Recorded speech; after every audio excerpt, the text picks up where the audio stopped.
No matter how eloquent I am in describing an apple to you, you might see the vivid picture in your eyes, in your mental eyes, but you still don't taste the apple. I might be very good at describing it, and you even feel mouth-watering. Wow, I wish I'd have an apple. And I understood what an apple looked like, and I understood what it tastes like, but I don't have an apple. Apple is what you need, not a glorious description of it, no matter how good the description. So even here, I'm coming here not to talk to you, really, not to even answer your question, and not to make you think that I really understand everything I really understood everything from the universe. I really had a great eloquence. It's not that. It's just my presence that is a gift to you. Anything I talk, it's just okay to make you focus on me. Oh, to make your mind a little relaxed. Okay? Just my presence. That's the best, lecture I could give to you.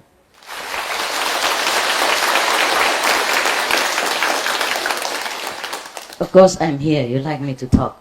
That's why I told you nonsense, all nonsense. Because according to me, they're also nonsense. Whatever I say is nonsense. It's like entertainment for your mind. But for the soul, you have different entertainment, deeper, better, truly awaken you, shake you up, shake the dirt out of your being. That is, if you have any being to shake it. What I mean is the dirt from your mind.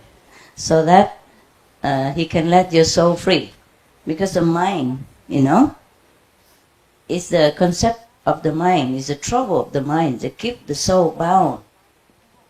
Otherwise, nothing can bound the soul. The soul wants to use the mind and the body to experiment whatever around here.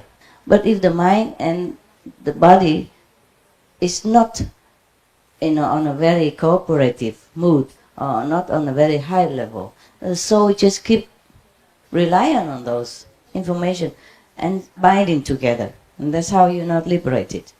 It's just the mind that's the problem. So when you meditate well, deep, you fly away from the mind for that moment. That's why you experience deep happiness, which you cannot describe anyway.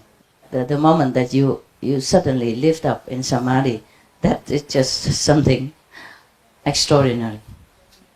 And if you do that anytime, any day, then the soul will be so used to, again, the freedom. Like when he sleeps. When we sleep because the soul is tired, want to get out, and at that time he's free. But daytime, he had to follow the mind to see what's going on, to try to direct the mind. But the mind keep fitting wrong information. So if you meditate, you know how to get out of the mind and don't need it. Okay? And just look, the soul will look at it. The soul by himself or herself. Then can direct the mind more correctly what to do.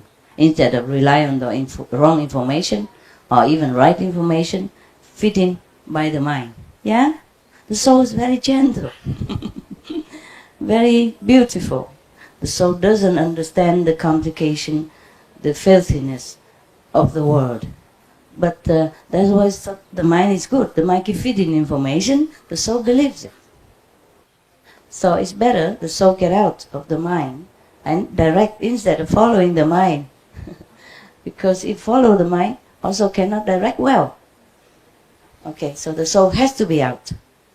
Like the master, the driver, cannot just follow the steering wheel. When the steering wheel is wrong, it is steered by itself. Then it's bad. The driver has to steer the steering wheel. Okay, this is all human language. I'm so frustrated.